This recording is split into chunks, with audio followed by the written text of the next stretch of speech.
that in relation to the work that the LabX has been doing for years now, and the kind of work that we're also doing at Lancaster University, specifically at the Institute for Social Futures.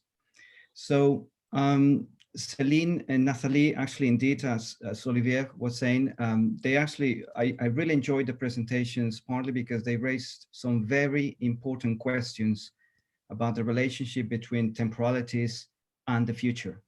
And I think one way of one common thread, I think, is about the presence of the future, which is very much part of what the description for this seminar outlined. So what I want us to think about, and I think that's going to be hopefully my contribution to the discussion, is about the presence of the past and why I think that is important. And I'm going to be concentrated on two cities that I've studied for a few years, and those cities are London and Paris. And I'm going to be concentrated on one particular time, which is roughly the second half of the 19th century. But before we start, some of you may have read Alice in Wonderland, and some of you may have also read Through the Looking Glass, which is the sequel to Alice in Wonderland. And one of the characters that actually Alice encounters sort of a third into the book is the White Queen, who remembers future events. And so that's actually quite interesting, because the first time that I came across that, I just kept going back to it to try and see whether does Lewis Carroll or Charles Hodgson, does he really mean that, remembering future events? And I think one of the reasons why we find that such a perhaps like difficult or interesting notion is because we have implicit in our minds or in our training, whichever discipline we're part of, we tend to look at the relationship between the past, the present, and the future as one that is, first of all, progressive. So there's a progression between the past and the future. And secondly, there's also linearity connected to that. So what I'm going to try and do is to make us think differently about that relationship, more specifically between the past and the future, which is not to say that the present is unimportant. It's quite the opposite. The present obviously is essential to that relationship, but I'm going to be concentrated on the relationship between the past and the future. So we start drawing a contrast between the demographic growth between London and Paris at the beginning of the 19th century and at the turn of the 20th century. There's a variety of things that we can say in connection to that. And one of them is to do with the exponential growth that the two cities experienced. So between 4 to 5, and up in the case of London, nearly 6 times a growth in terms of population in a period of over 100 years. And obviously that poses very significant challenges to the infrastructure required to accommodate these people, to provide, for example, schools, sanitation, potable water, public order, etc., etc., etc.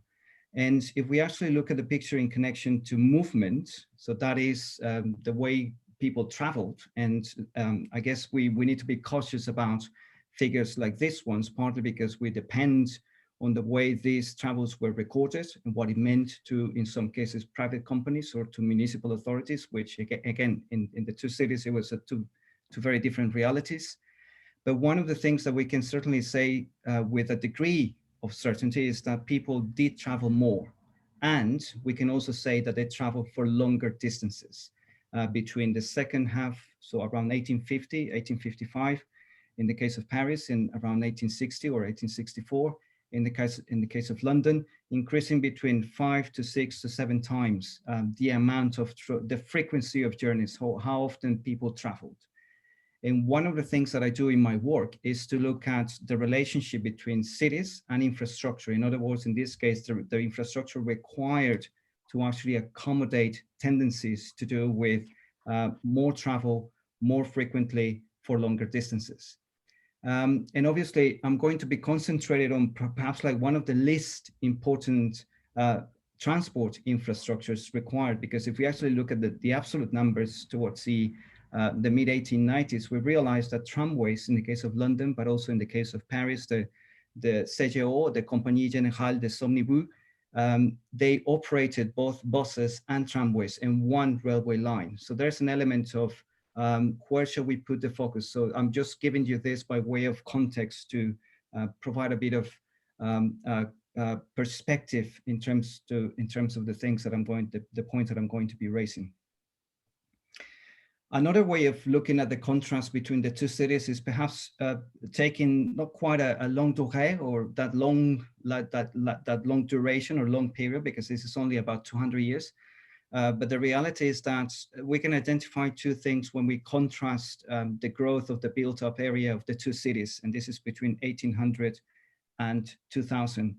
The first one is one to do with scale, the fact that London was a significantly larger city than Paris was, so that's one thing. And secondly, when exactly did that growth take place?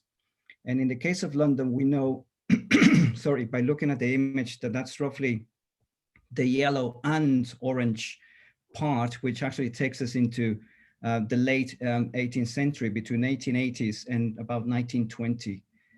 The significant growth of a city like Paris actually happens later, which means the infrastructure is different. It includes the railway, yes, the railways, yes, but it also includes, for example, the motorways. So there's two very different times with similar experiences of change, but at the same time with a relationship between cities and, in this case, transport infrastructure, which actually then provides different constraints and by extension, different possibilities. And if we actually focus on 1 year, so these are maps that I produced in connection to a monograph that I'll say more about that later on. So this is a contrast between the two cities in 1860, and obviously so the scale is slightly different, but at the same time it shows an important important differences in similarities. Similarities are to do with by 1860. Something that actually happened in connection to railways is that the railways set up a pattern of, for example, not converging into a central station, but actually just reaching about reaching all the way to the edges, both on the north bank and the south bank, or the right bank and the left bank in the case of Paris, of the built-up area, which meant that actually railways had a capacity to connect both passenger and goods transport up to a certain point across the city, the built-up area. And there are very good reasons for that, and I'll be happy to discuss that in more detail if need be. The second element, as I'm sure I don't need to emphasize, is that Paris was a walled city. So a city where the fortifications built in the 1840s during the Thiers government only dismantled early in the 20th century. An equivalent figure of the walls became increasingly redundant in the case of London since at least the Great Fire, which is the second half of the 1660s, so the second half of the 17th century. So there's an important difference in terms of the coherence of what makes the city or the metropolis, and secondly, limitations to suburban growth. And the third element, I think, is probably one that is worth reminding ourselves of, partly because of the contrast, is that the two cities, the cluster, the geography of growth that happened between 1880 and 1914 in the case of London, and 1908 in the case of Paris, that actually happened on the periphery. That's where the significant demographic and growth and the growth of the built-up area, that's where it actually happens. And there's some very important things to say about that, which I'll return to in later slides. So I'm going to be doing a couple of things just by way of showing the ways in which I understand the relationship between the past and the future. And the first one, I'm going to be concentrated on a well-known history, and I invite all the critique and debate around this, because I feel like a bit of an imposter talking to Parisians about the Paris Boulevard. So that I'm going to be doing that on the one hand, and I'm also going to be concentrated on the transition between steam locomotives and electric traction in the case of London, which hopefully will serve by, it's probably more informative than the first part of the talk is going to be. So we can recognize, perhaps like out of a very extensive historiography on 19th century Paris, and the same applies similarly it applies to London, we can identify perhaps at least three main tendencies in the ways in which in the ways in which we encounter the history of the boulevard. The first one is the boulevard as the archetype of modern urban town planning, and that's a module that actually has traveled extensively and internationally. And this is, for example, the work of someone like Florence Bourillon, whom I know is related to the LABEX, but also through the work of an earlier architectural and planning historian, Françoise Choet. So that's one tradition. We could actually perhaps like reflect on that. The second one is the boulevard as the quintessential expression of modernity. And we have an extensive catalog of authors in connection to this, but one of them will be Walter Benjamin. Another one will be Patrice Higonnet, and several others. And the third one is the boulevard as the illustration of what we may consider the neoliberal coupling. So it's a new variant of capitalism, late capitalism, if you like. So it's the coupling of capital to urbanization. And I'm thinking specifically of the work of someone like David Harvey. And so the question that I'm going to be asking is, right, so that's the historiography. And so the question that I'm asking is, can we and should we read the boulevard differently? And you'll be very unsurprised to hear that my answer to that question is yes, and we should, and we can, and we certainly should. So, because all of you will be familiar with all of this, I'm probably going to be spending less time on this. And again, as I said, I'm very keen to hear any critiques and qualifications of the argument that I'm putting forward. But one of the things that I mentioned at the beginning is the ways in which the relationship between the past, the present, and the future is being shaped. And when we actually took focus on the boulevard in the case of 19th century Paris or Second Empire Paris, is that there's a very specific understanding of that relationship. And I could provide many examples in connection to this, but I'm just focusing on one. And this one comes from the introductory volume to the General History of Paris, or the Histoire Générale de Paris. And this is a volume which was prefaced by Haussmann himself, and with a response by Napoleon III. And what he says is that if we actually go into the past, we go to the past to look for explanations, or l'explication de présence. So the explication to try and understand what our situation currently is in the present. So that's one aspect of it. The second one is that we also go into the past to prepare ourselves for the future, or l'avenir. And I know that there's an interesting distinction in French, which is missing in English, about l'avenir and le futur. And that will be actually quite an interesting thing for us to reflect later on if there's scope to do so. But this is actually one of the things that Haussmann says in connection to this, is that this is one of the highest expressions and manifestations, the most radiant, if you like, of modern tendencies. And so the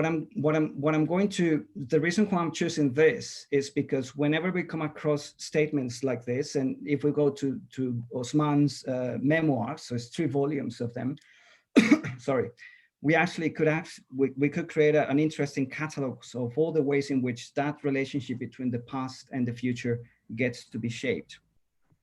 So I'm going to illustrate that with a couple of examples. So this is Leal, and this is a painting by an Italian artist, Giuseppe Canella, and this is from 1828.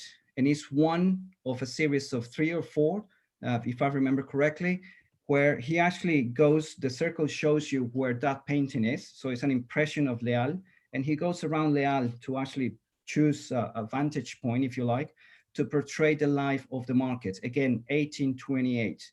And what is interesting of the picture, we could highlight a variety of different things, is obviously the life of the market, the different people involved in it. So it's fruit sellers, fish sellers, porters, and so on and so forth. But also the density of occupation of central Paris. So if you look beyond the roofs of the painting, so just to the back, you can actually see that in one case it goes up to 7 stories. So that's obviously, Paris remained one of the densest cities in Europe across the Middle Ages. And by 1900, Paris had double the density of a city like London. And obviously there's an important element to what, for example, technologies allow or not allow in connection to the implementation of, for example, electricity. And I'll return to that to that later on. Now, if we actually move about 30 years, so this is a photograph which I'm sure you will recognize. And this is by Charles Marville. And Marville himself was commissioned by Haussmann, by the commission of Commission des Travaux Historiques, so the historic works of the city. He was commissioned to record the transformation that Paris was experiencing at the time. And again, we don't need to dwell on that. What is interesting, obviously, is two different mediums. So there's a painting and there's a photograph. So obviously there's some important differences to bear in mind when we actually consider two very different mediums. But the reality is that through the photograph and through the painting, we actually, on the very same street, we recognize the renderings of a city through completely different, through a completely different lens. And one of the things that I do as a historian is to try and recognize competing visions. So for example, in this case, the portrayal of life along one street, but also the portrayal of life over time. And in this case, what we see is that what the photographs did was to render Vieux Paris, or Old Paris, in the light of what was to become modern Paris. And that's obviously, as you all know, that's an important that's an important element of how we know the history, but also how we learn the history of the Paris Boulevard. And this is an image from one of the earliest interventions which had agreed before Napoleon III. So this actually came from the July monarchy, together with two other different streets, but it was the Boulevard de Strasbourg, which actually, if you look at the image right at the end, you will recognize that that's the Gare de l'Est, which actually takes you then, that's the connection between Paris and Alsace and Strasbourg more specifically. And obviously the tone of that intervention is imperial. And we don't need to dwell on this because I'm sure you know this much better than I do. But what's interesting is that that intervention came with a very specific understanding of what the boulevard should be doing in a city like Paris around this time. And one way of reinforcing that, I guess the point that I'm trying to make, is to look at the extension of the Rue de Rivoli, which is an earlier street. So it's actually an earlier a street designed, not quite designed, but actually encouraged by Napoleon I, so Napoleon Bonaparte. And this is the extension that actually is being planned during the Second Empire. And if you look at the width of the city, the gauge, as it was actually called at the time, the distance between buildings, an important part of that intervention, it was actually to reduce the likelihood of barricades blockading passage across the city. And we know well about the amount of barricades that were happening in Paris since at least the 1830s, and actually dating back to the French Revolution. What is interesting and what I want to highlight is obviously that one element of that widening of such streets, what the boulevards effectively did across Paris, was to line the boulevard with handsome buildings, beautiful facades, and obviously shops which were catering mostly for the middle and upper classes. So it's a very specific kind of transformation. And we do know through the work of Florence Bourguignon, but also Pierre Pinot and David Harvey himself, we know that about 350,000 people were displaced by these interventions. And one of the challenges of trying to recover what happened to their lives is the fact that we have very little traces about those lives. And so there's an element of a transformation that actually cater for a very specific vision of the future of Paris. So we have a couple of things that we could actually recognize in terms of the historiography that I just outlined, perhaps like too simply, in connection to how we know, how we understand the boulevard in mid-19th century Paris. So two things that we can say in connection to that is that the first one is we tend to believe that there was a radical break with or from the past. And Haussmann himself was one of the architects of that statement because he says so in his memoirs. And what is interesting is that actually that became quite pervasive for the emerging fields of town planning in the UK, in France, but also in cities like Barcelona or in Spain more generally, this notion of urbanismo or urbanisme.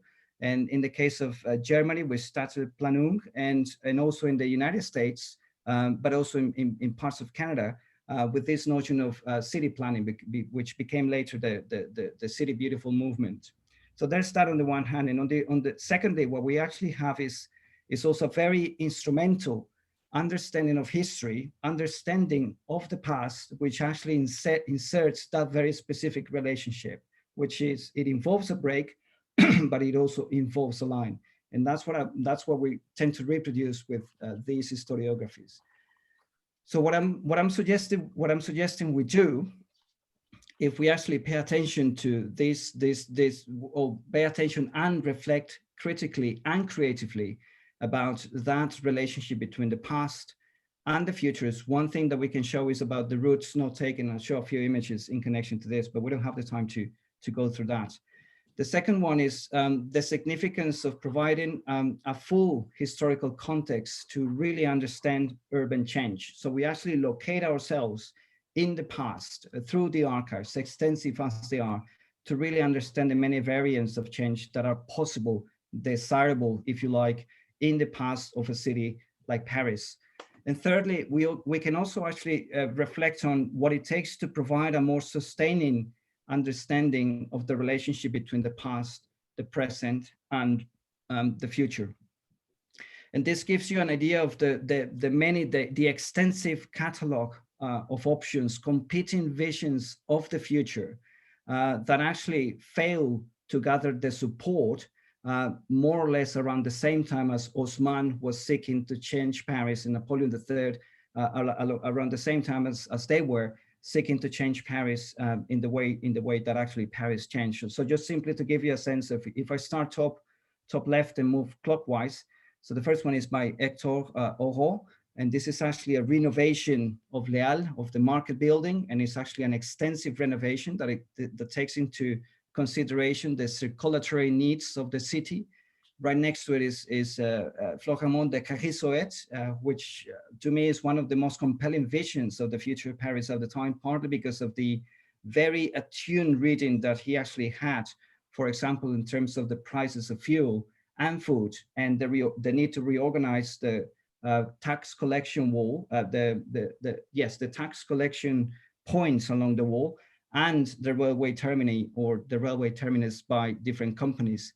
And then if we actually continue clockwise, as I said, there's Vautier, who became a municipal councillor. That's from 1862. And then there's another one by Leir, who was a lawyer standing for a syndicate of very powerful merchants in the city of Paris. So all of those visions were seeking to transform Paris by way of, for example, advocating a better integration between affordable transport and affordable housing. The sort of questions that didn't necessarily enter the criteria that the boulevard was supposed to meet. So that's, as I said, I'm going to perhaps like it's rather sketchy, but again, I invite all questions and criticisms in connection to that, because I know it's a story that all of you will know much better than I do. The second part of the story is to do with the change between steam locomotion and electricity or electric traction in the running of what became the London Underground in London. And one thing that we tend to forget about is that for that transition to happen, so this is where, for example, the idea about socio-technical transitions becomes interesting for us, or for me at least as a historian, to try and unpack what it means to transition from one technology to the other. Is often presented as not necessary. It's an alternative, yes, but it means the supplantation of one technology for the other. And what I'm trying to say, or what I'm going to try and show, is the fact that the coexistence of many technologies is not only desirable, but it's actually one of the things that we need to recognize exists in the historical trajectory of cities like London during the second half of the 19th century. So this is a flow chart, or a flow map that actually shows you the completion in 1884 of what is currently the Circle Line, for those of you who have been to London. And that's the completion between two different lines, the Metropolitan, north of along Euston Road, north of the city, if you like, and the District. So the first one opened in 1863, the second one opened in 1868, and they only formed a circle reluctantly, because this is two private companies competing for traffic. but they actually completed this circle in 1884. What is interesting is that, again, so a big part of this is underground, it is steam locomotions, it is steam locomotion, and that infrastructure was used by several companies, not only the Metropolitan and the District, but a number of different mainline railway companies, all of them operated by electricity. And to give you an idea of the intensity of the use, so this actually amounts to 37 steam operated trains per hour. So that's actually a frequency higher than close to 2 minutes. Actually, no, higher than 2 minutes. So what is interesting is that seemed, and there were several problems connected to this. That's one thing to obviously say in connection to that. And the second is that this involves the movement or the traffic of passengers and goods. So there's no separation between the two, because the connections to, for example, the station marked as, or is not on the map because it's difficult to include, but it's right next to Moorgate Street is Farringdon, and Farringdon would actually connect to Smithfield Market, which is Smithfield Market is still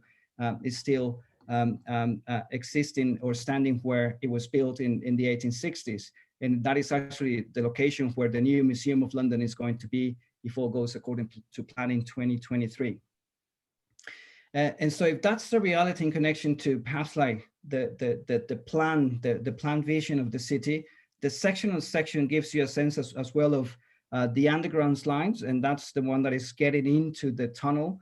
But there's another one that goes above, and there's another one where different kinds of circulations, in some cases including railways, but in this case, it's just simply to do with horse-drawn traffic and pedestrians, and from the 1870s onwards, increasingly cyclists.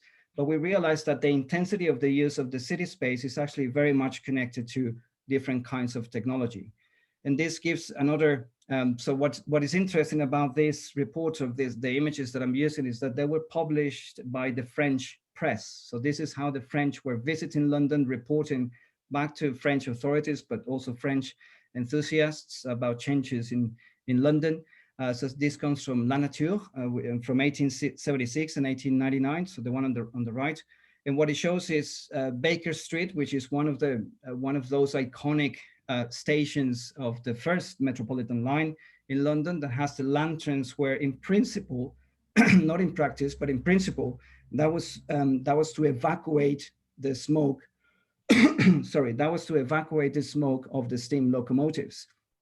And the one on the right, as I said before, actually shows you mostly a system of railways dominated by steam locomotion. What is interesting is sort of just to the top, right beneath the viaduct, we actually identified, as I said before, a couple of cyclists, and both of them are women. So there's an element of the ways in which you move around in a city like London are very much to do with the distances that I mentioned at the very beginning of the lecture, of the talk. And it is to do with distances, but also with the variety of means of transport that exists according to the frequency and the motivations of a journey that you may or may not complete on a daily basis. So by 1890, there was a very good sense of the possibilities that electricity provided to what in the United States became known as mass transit. And that was partly because of the coupling of tramways or trolleybuses and trials with electricity. But the reality is that to move a railway in the way the railways were built in France and in Britain was a completely different affair. So I take this from a specialist publication, The Engineer from 1890. And what it says is that a number of small tramways, and the small is important both on the continent and in the UK, have been worked electrically. And in the United States, most of the street tramways are worked in this way. However, it has not, up to that point, 1890, it has not been applied on any large scales to the working of a railway of the usual gauge for passengers. So there's an element of, yes, we know that the technology exists, but to actually make it work for the existing pattern of travel in Europe and including the UK, then those two are very separate questions. And one way of recognizing the differences between the two, so we actually have the image on the left, which is where is Cannon Street. And it's one of the early stations where electricity, as in lightning, was trialed. So that's from 1885. And you can actually see just in the background that there's a steam locomotive coming into the station. What is interesting is that in this case, it's not quite electric, well, it isn't electric traction. It is electricity for lightning and steam locomotions for propulsion. So you actually have a variety of technologies in one and the same station. The image on the right is something that I was fortunate to attend, which was a heritage steam journey in 2013. And that's actually Moorgate Street, which is relatively close to, on the same circle line that I showed before, relatively close to Cannon Street. So effectively in the City of London, which is the city with a capital C, which is an independent administrative unit in London. And I'll be happy to explain that later on if need be. But what is interesting is that that journey allows you to not only imagine, but actually experience what it means to travel underground in London using steam locomotion. And obviously the locomotives of the Metropolitan Railway would only gradually and unevenly decommission from 1913 into the 1950s, and partly because of the rights that different mainline companies would have to use the circle line. Then that meant that it was, again, as I said, it was only the transition or the replacement, if you like, of one technology by the other was not only uneven, but it was also fragmented, if you like. And this, so what happened from 1890 onwards, so in 1890, that's when the City and South London line opened. And that's the City and South London, for those of you familiar with the tube or the underground in London, that's the southern section of the Northern Line. So it goes to, at the time it went to Stockwell, and it went into the city to a station that at the time was called King William Street. So by 1907, there was actually a relatively extensive network of electrified lines. And so the image on the left actually shows is a souvenir from the Anglo-French exhibition in 1908. And it actually places the emphasis on this new technology being actually introducing a new dynamic of travel, if you like, in a city as populous as London. The one on the right at the top, that's the Central Line, and the one at the left, the one on the right bottom, it shows what became increasingly this network of electrified underground lines. And that actually became one of the first companies to produce, rather than just one line, produce an amalgamation of them as by way of a system, which again is very different from what happened in Paris. But if we actually return to the maps that I was showing at the beginning, the contrast in 1860, the contrast between London and Paris, we actually recognize, well, a couple of things. One is we know when that growth happened, so that's 1880 and 1914. And we actually recognize that the railways, which were steam operated, continue to provide a vital service to many people who actually travel into the city with a capital C. So the center of that will be the Bank of England, what is named as the Bank of England. It will continue to provide that very essential travel, sometimes daily, but sometimes at least 2 or 3 times a week. And equally so that's in connection to passengers, but equally an equally important means of travel for goods actually connecting to the river docks. So that's towards the east. So you can actually, towards the east. So you can actually recognize Beckton, Custom House, and what is now actually the London City Airport. And so the reality is that different companies would actually sell you the idea that electricity not only became the future of travel in a city like London, if we actually are to believe what they said through the advertisements, but that also obscured the fact that that was actually far from the truth, partly because many people continue to travel using railways, partly because it was more cost effective or it was cheaper. So from the 1860s, different railway companies adopted a policy of providing early morning trains, which were a fraction of the fare that they would normally charge if you, for example, had to travel with your tools going into construction sites, often to do with the extension of warehouses, but also the building of the docks, increasingly from the 1860s onwards. So there's an element of that story, which the electric traction was catering for a very specific clientele, if you like, or a very specific market, which simply overlap with what there was by means of the railways built since at least the late 1830s. And the reason why I think that it is important, yes? Is that okay? 5 minutes? I have 2 more slides. Is that okay? Great. Okay, good. So the idea that there's the reason why I'm putting the contrast between 2 technologies, so there's electric traction and steam locomotion, is because something that has become prevalent in, for example, STS or Science and Technology Studies, but also Socio-Technical Transitions, so the work of someone like Frank Hales and Johan Scott. It's a very specific understanding of what technologies do and do not do.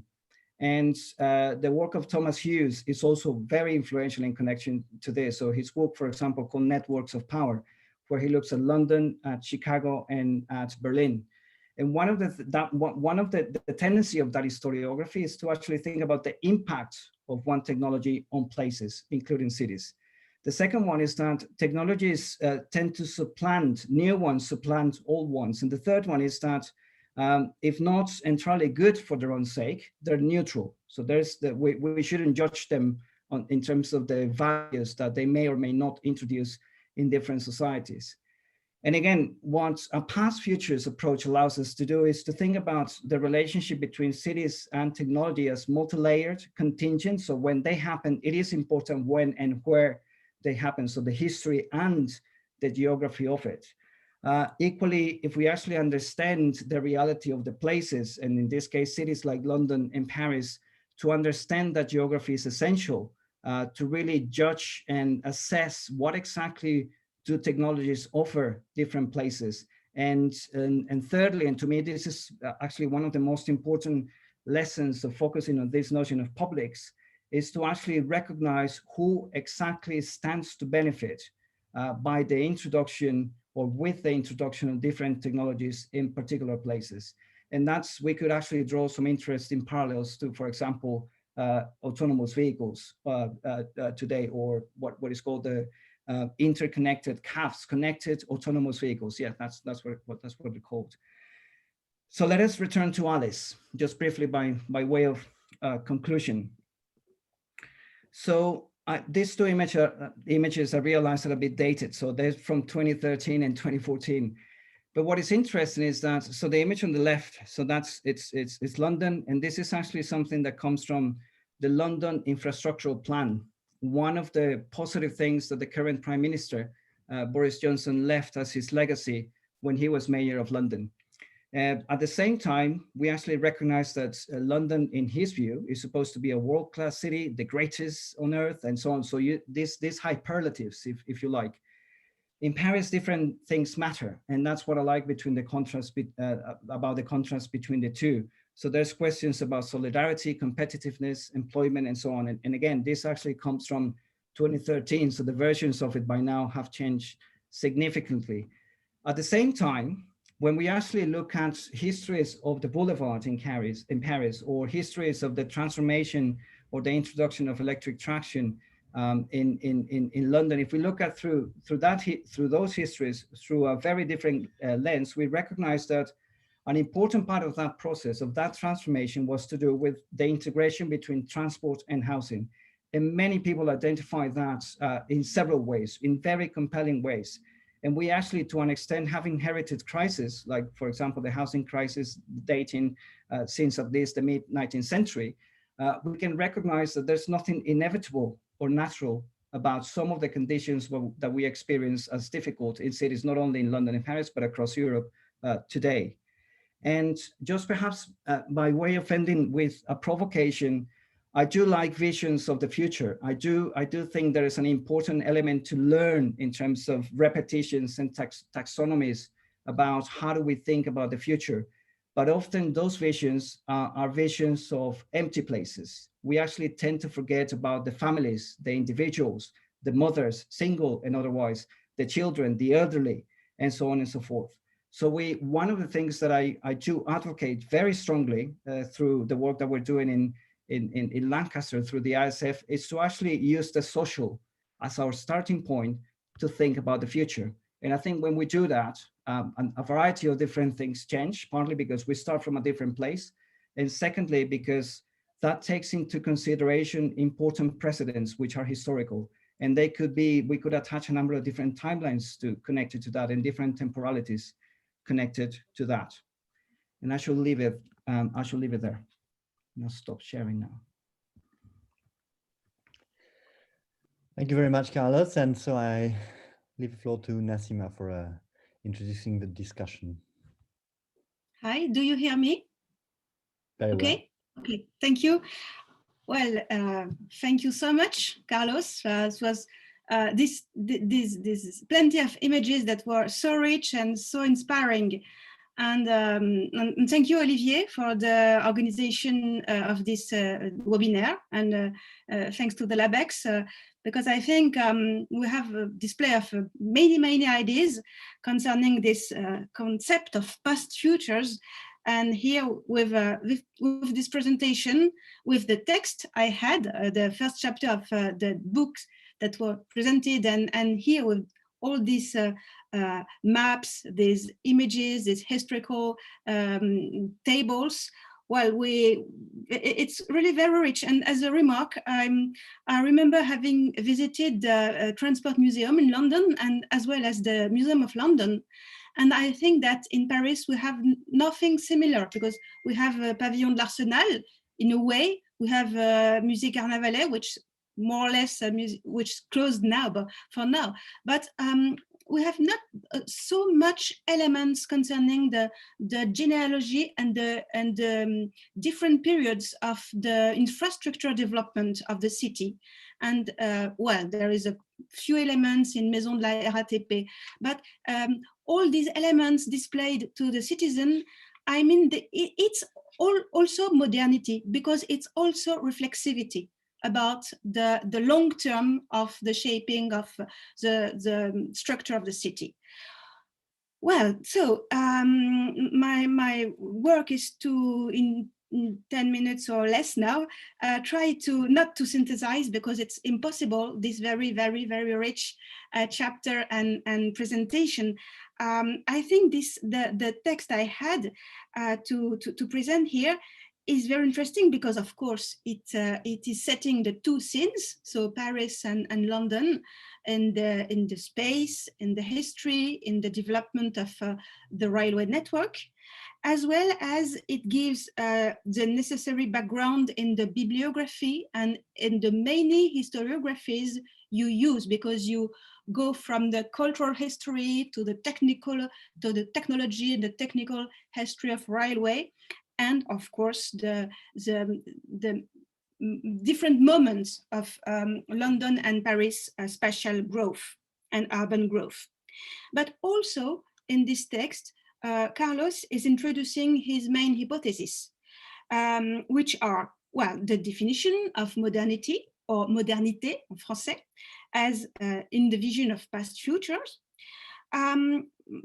It's interesting when he says that modernité or modernity is in a way a kind of black box, because the material, the corpus he uses is plans, maps, railway maps, urban maps.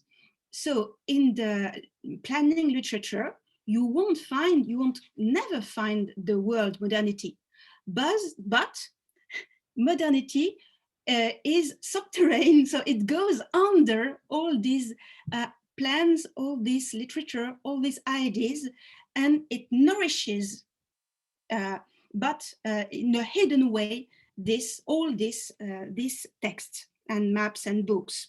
So I think it's a very interesting hypothesis, and this gives the basis to a comparative analysis. As you see, Paris and London during the long 19th century, I mean from the beginning to before the First World War, more or less, are in a kind of mirror. They see one another what planners and urban planners and railway planners are doing, are building or are not building.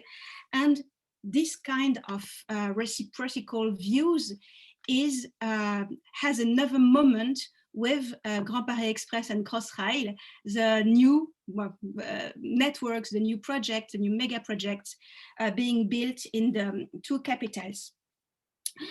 The last hypothesis that I thought very interesting, very inspiring too, was the fact that even it's perhaps a too binary approach, but is that, to make it simple, Paris is planned and London is unplanned. He tells it like this: unplanned means it's a patchwork of many plans made by many peoples, and not just the state, but traders, local governments, or other social and economical and political forces at different scales. And this gives a very different result at the end. Well, I want to tell few questions to Carlos, if he allows me. I've divided my questions into 4 parts, more or less. The first one will be a kind of questioning about the temporality. So the temporal scale, well, this 19th century, what does it mean? Because it's a very long period. The second element will deal with the social and economical dimensions of the effects of rail, the way it transforms the society and the economy. The third consists in revisiting of railway policies and politics in their link with, of course, the urban growth and the metropolization process. And fourth, I hope that we'll go till the end, I will try to shorten, consist in coming back to this very important dimension of the imagination of technological change that railway means, and while the text, the discourses, the language, well, and the cultural and imaginary of technology and railway. So to begin with, 1 minute each. Sorry, 1 minute each. Yes, I try. Okay. First, time. I'm quite sorry not finding or finding too much elements on the 18th century, for 2 reasons. First, as far as I know, and I'm not an engineer, railway has been produced, invented in the 18th century in England. And second, my vision of the 19th century in France, and especially in Paris, is that the ghost of French Revolution is everywhere. And you see, you quote Balzac, and you tell modernity is desire, urgency, and promise. And Balzac put it very well, that all the way Paris is changed and the society is changed, and people try to, I would say, to erase this remembering of this, the way French Revolution made a rupture, made a shock, something that broke the movement, the historical movement. So everything was to be rebuilt in the intellectual system. That would be my first question concerning time. Sorry. And temporality. And if I can, well, go on with this idea of temporality, you don't use too much the notion of metropolization, but sometimes you use it. So 19th century is a very long period of time. How many moments of metropolization do you see in this century? Because I think that the majority of historians see Paris metropolized at the end of the century, around 19th, but how many moments do you see? Second, society and economy. To put it very short, more or less, railway helps to put poor people and workers out of the center of Paris. I put it very short, but I see this technology as a lever to put the working class toward the periphery. Is it not a kind of illusion? Because in France and in Paris, I don't say anything for London, but this movement, the reality of the displacement of the working class toward the periphery, in my view, went in the middle of the 20th century. So was a consequence, but was later, much later, not during the 19th, but in the 20th century, and quite late in France compared to London. So this is for the social and economical approach to be very, very short.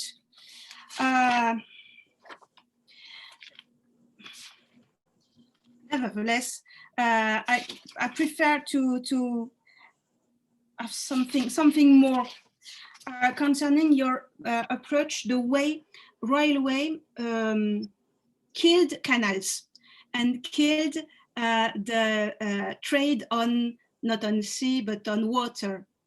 That's completely true.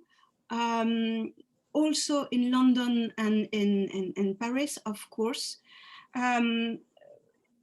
Yet it's the two processes can be strictly comparated, because you see very well that this not only a rational choice. Of course, trade is about time, distance, cost. So it seems to be very rational.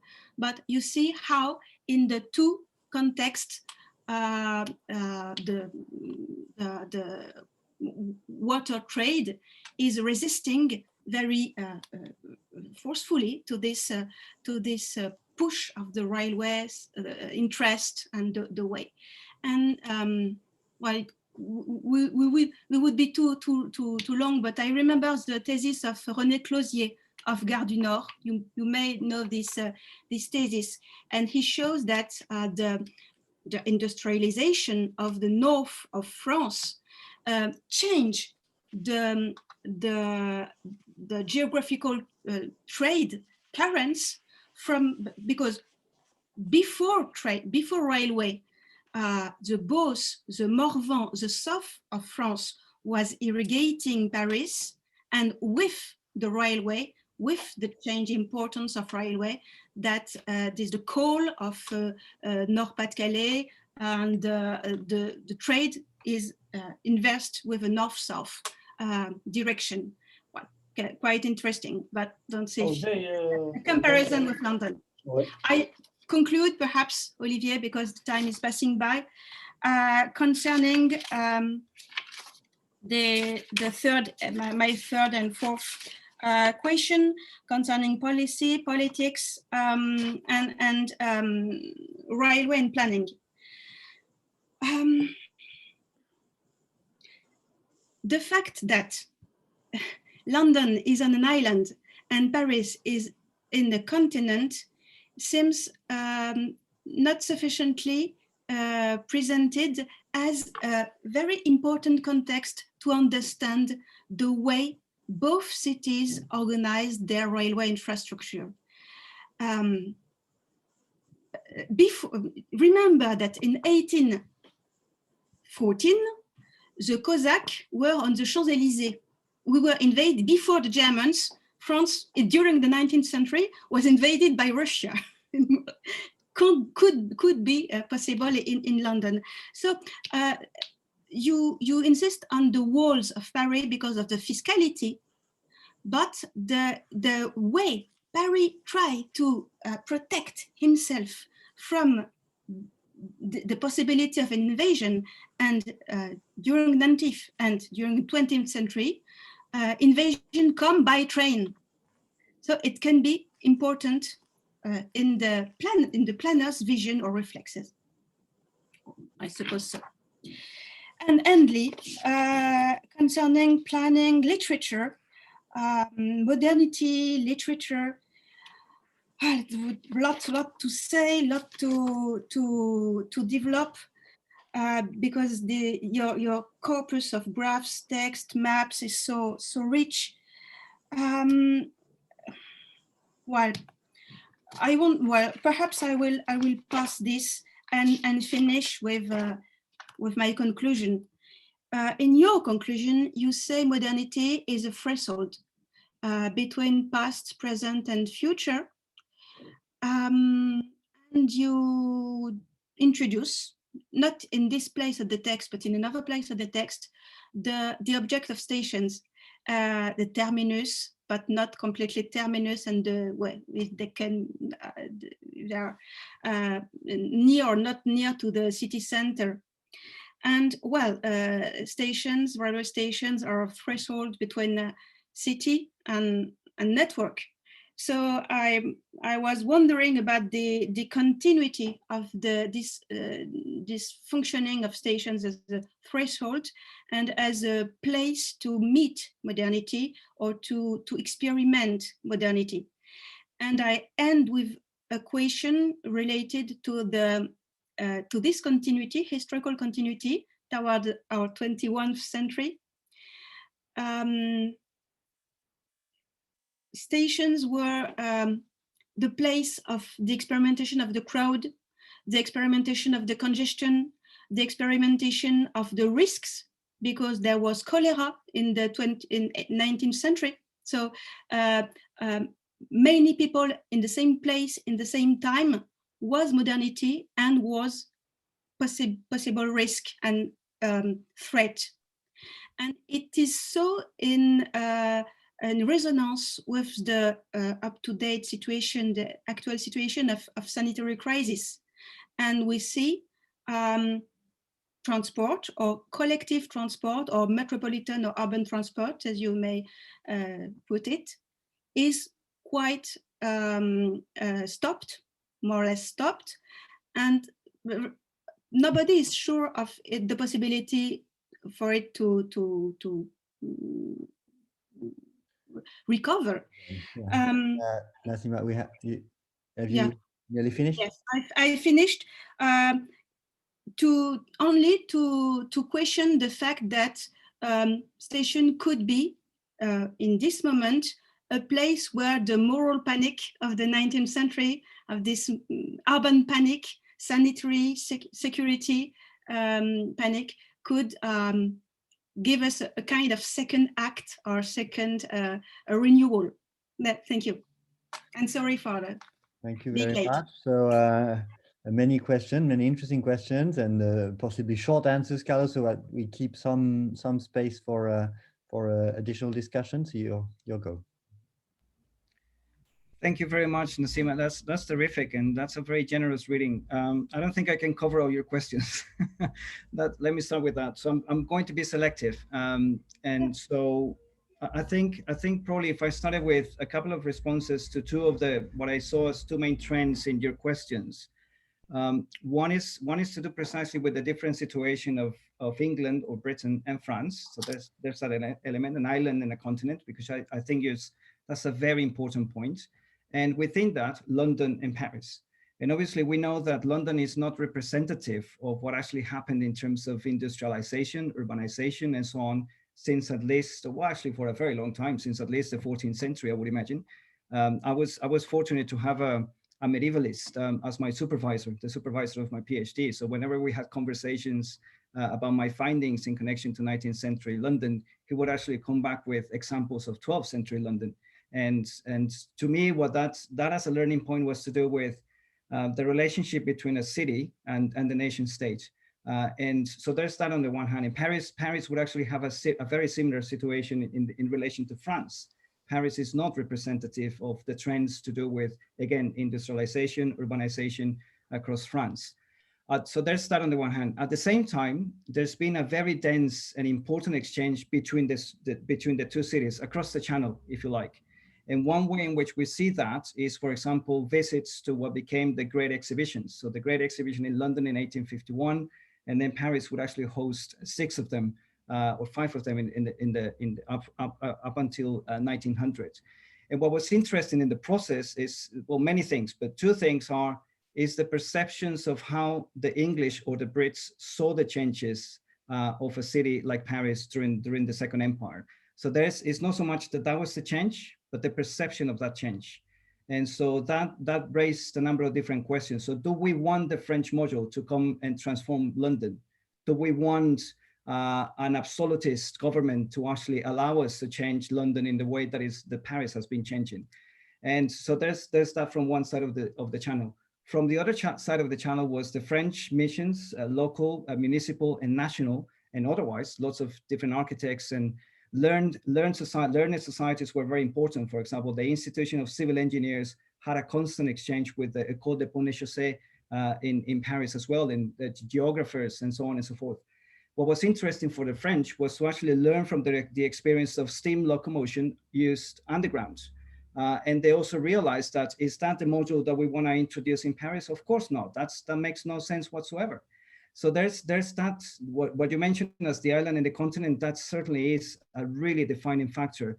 But I think, and what I think is perhaps to me a learning point from the contrast between the two is to do with how that change was perceived. So it's not that that's how the change was, that's how the change was perceived across the channel. And that's to do with the long histories of 2 very old countries, but also in some cases, the rivalry between 2 cities that wanted to be transformed according to elites, business, politicians, architects, and others. They wanted to be changed in different directions. So I think that probably covers a couple of things in connection to the different perceptions of that modernity. I think you're right. We just started by saying that this notion of modernité as a black box is a useful one, because to me, it doesn't really allow me to explain much about what happened in London and in Paris during this period, during the long 19th century. But that it doesn't allow me to do that because of the limitations of how that term has been used in historiography. And again, I do that probably more extensively across the book than I did in the introduction that you read. But there's an element of modernity can be used as a way of explaining what changed, which to me, a period doesn't necessarily explain anything. It's just a way of historians use to organize different times of change or periods of change or eras of change over time across centuries or decades. So modernity in itself is not necessarily something it's certainly not an articulate project, and it's not something that we could recognize as that's a direction of travel, if you like. If we understand urban change in London and Paris during this period, I failed to see that, and it may very well be my own failing. I'm not saying that's, but as long as the sources that I searched are concerned, that's certainly not something that I found terribly useful to engage with.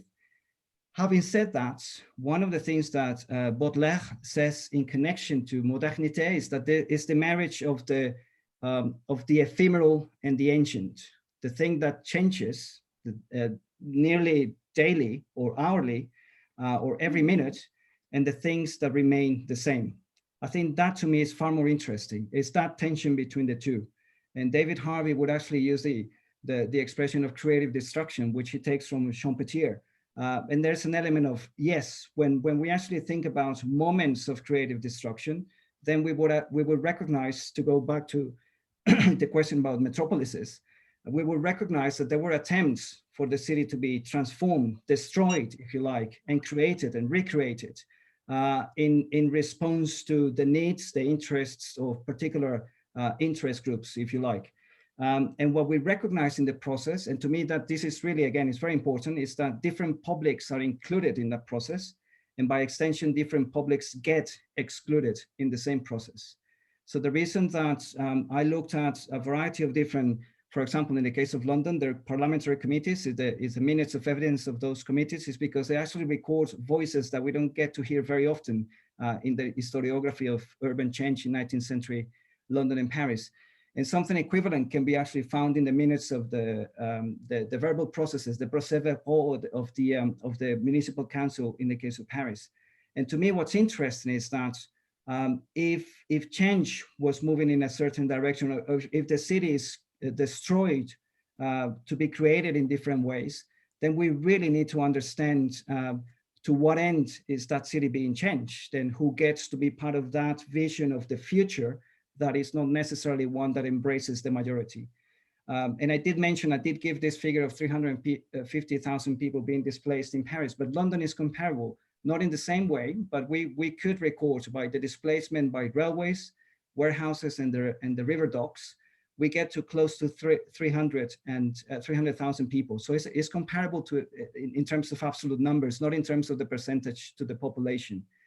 But this was a time when the idea of a metropolis was simply emerging. And one very important difference between the two cities is that the city of London, so this is the city of London dating back to the 13th century, continues to retain their own police, their own fire brigade. They retained administrative jurisdiction over what is called the Old Square Mile.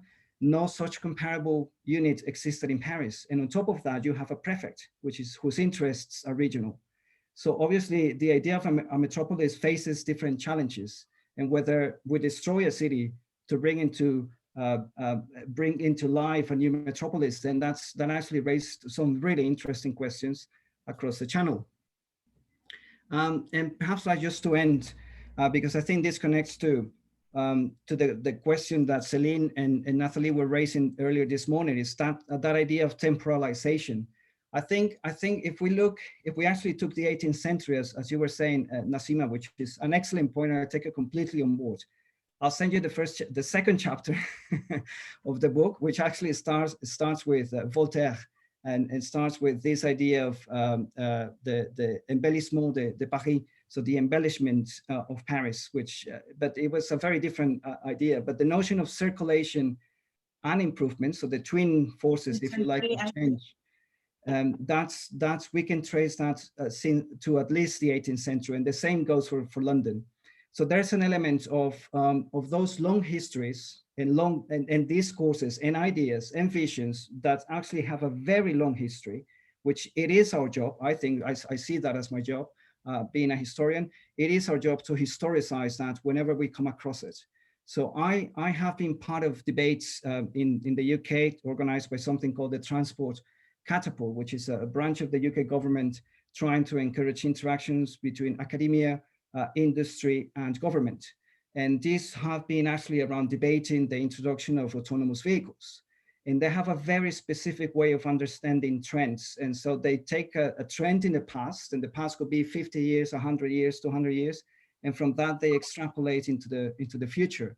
And I think that's one of the most damaging understandings of history and the past that we can have, because that very easily can be used to justify decisions in the present.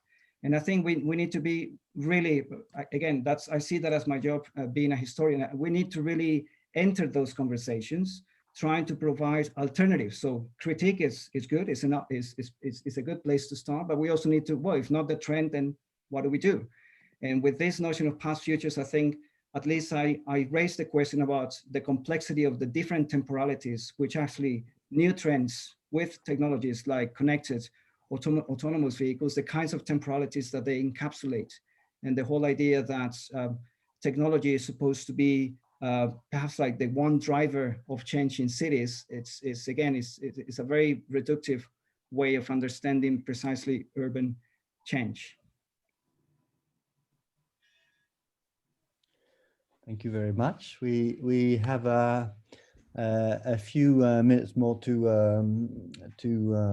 continue this conversation, and so if anyone would like to ask a question or make a comment, please mention it on the chat, and you'll be able to do so. I was personally very interested by one aspect, maybe not a major, but an important aspect related to your talk, is the relation between planning and the construction of urban futures. And obviously Paris is is an ideal case for urban planners, and they when they are tired of studying Barcelona, they come to Paris, and then they are tired of Paris, they go back to Barcelona, because it's where urban planning really meant something. You had omnipotent planners who managed to develop their plans until they shaped lastingly the city on which they made their plans. So Haussmann on one side and Cerda on the other,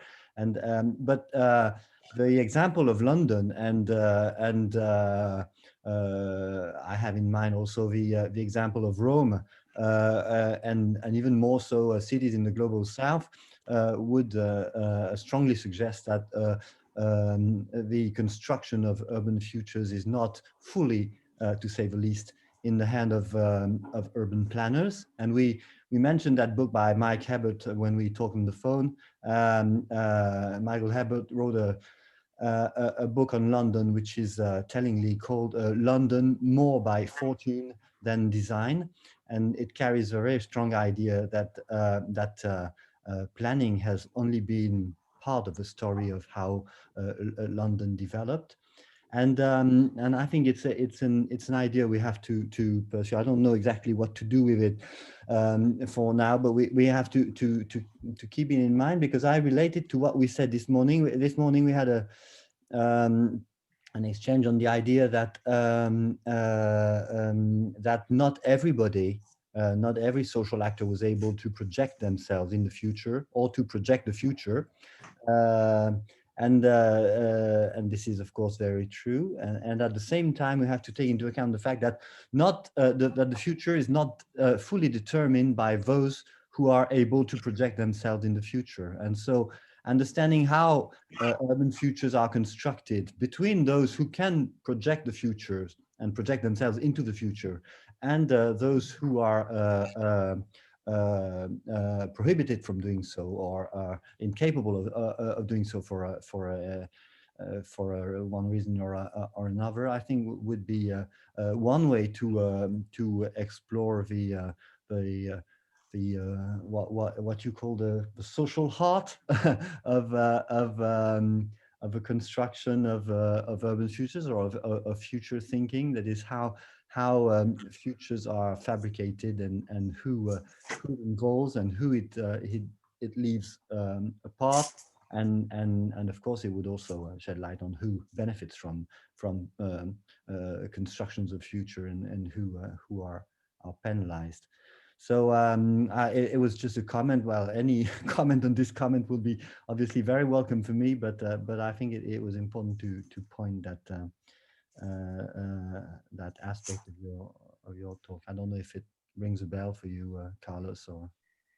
Yes, thank you, Olivier, because you're absolutely right. There's an element of the extent to which, for example, historiography, by focusing on, say, big names, big visions, and so on and so forth, it replicates precisely those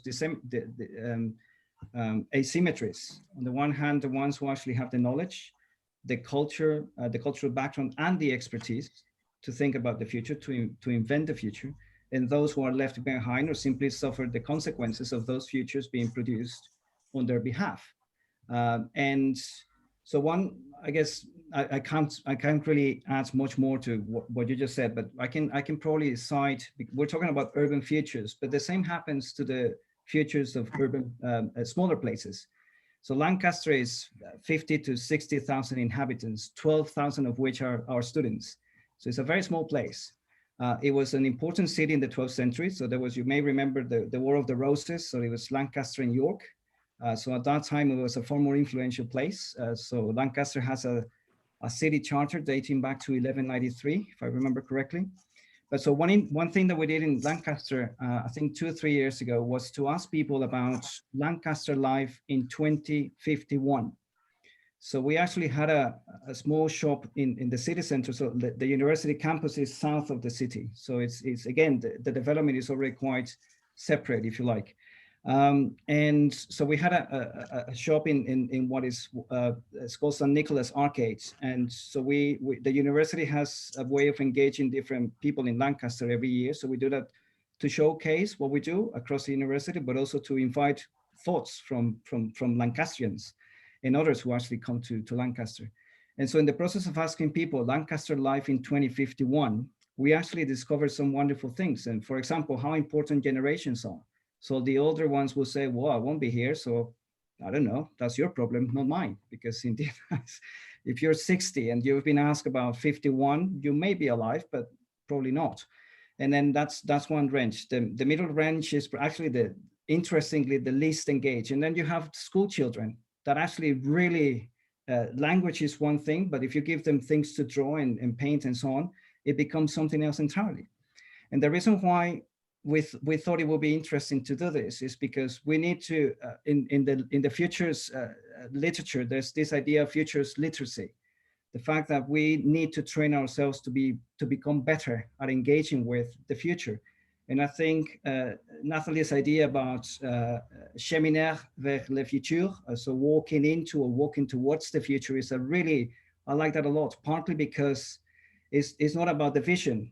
And I think something that the future and the past share is their condition of being foreign, and that we actually have books connected to that, the past as a foreign country, or the future as a foreign country, and so on.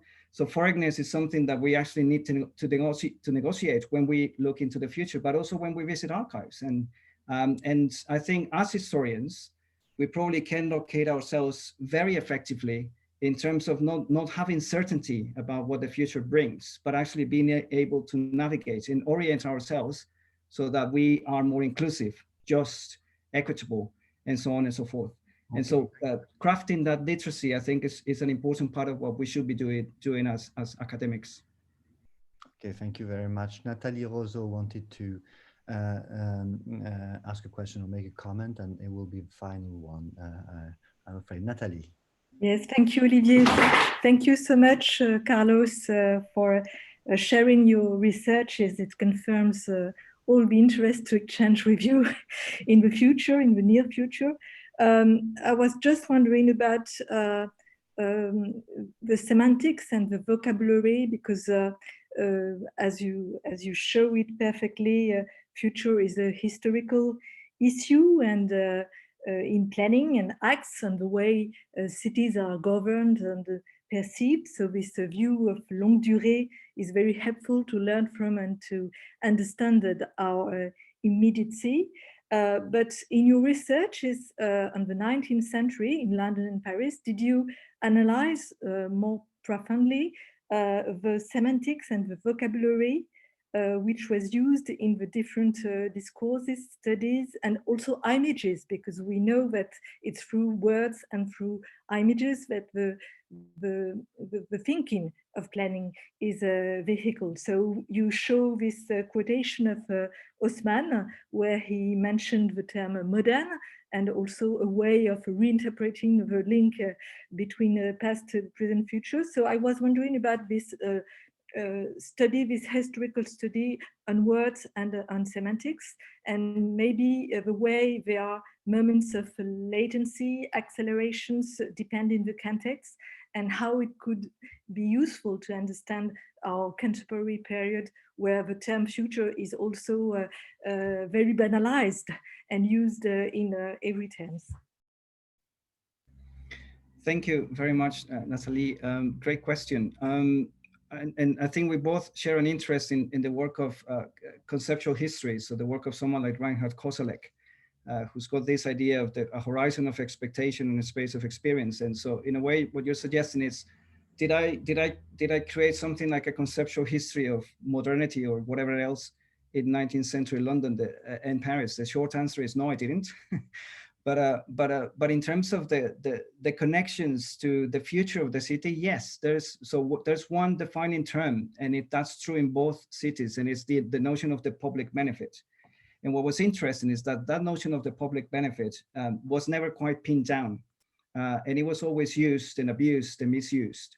And what to me, what was interesting is that depending on the source, so whether you're looking at parliamentary debates in the UK or municipal minutes of meetings by the municipal council in Paris, if you look to the minutes of meetings by the civil engineers, the architects, if you look at the press, if you look at indeed images and so on and so forth, the public was this very elusive thing. the public was always, it depended on who was articulating that. And as Oliver was saying, people would actually have different degrees of ability to be able to put forward an idea of the public. To me, I think what's important for us to remind ourselves of is perhaps a couple of things. One is that towards the late 19th century, say around between 1890 and 1900, the two cities were experiencing a very acute housing crisis. And that was actually connected to and that's probably true to this day, and I stand to be criticized on that. But that was due to the lack of integration between affordable housing and affordable transport. The debates had been happening since at least the 1840s. Affordability of housing, because prices were increasing, the land was growing was increasing in its value in both cities exponentially, benefiting the few, the landowners, which obviously land ownership is one of the main defining factors of what can change and cannot change. And the reality is that towards the end of the 19th century, this idea of the public benefit was very clear. It was the poorer and working classes. It was the artisans. It was a very specific group, and class was probably more important in the UK or in Britain than it was in France, but it was a very specific descriptor of these are the guys, these are the families that we need to help. But the solution never quite came to fruition. So I think just by thinking of your question, what will be a very interesting exercise is to try and recognize the publics that we see today in relation to those notions of the future, and how do they contrast to the publics that were included. Again, it's generally a process of inclusion and exclusion. The publics that actually get to be heard, but also ignored, sidelined through the long 19th century. So yes, I think that's probably one very limited way of answering a very good question. So thank you for that, Nathalie. Thank you very much to you, Carlos. Thank you, Nassima, and thank you for all participants. I think we have to close this session now, but Il y a une question dans le chat, mais peut-être qu'elle est assez courte, je ne sais pas, de Claire Pelgrims. What is the heuristic value of a distinction between Pas très courte à mon avis. in French?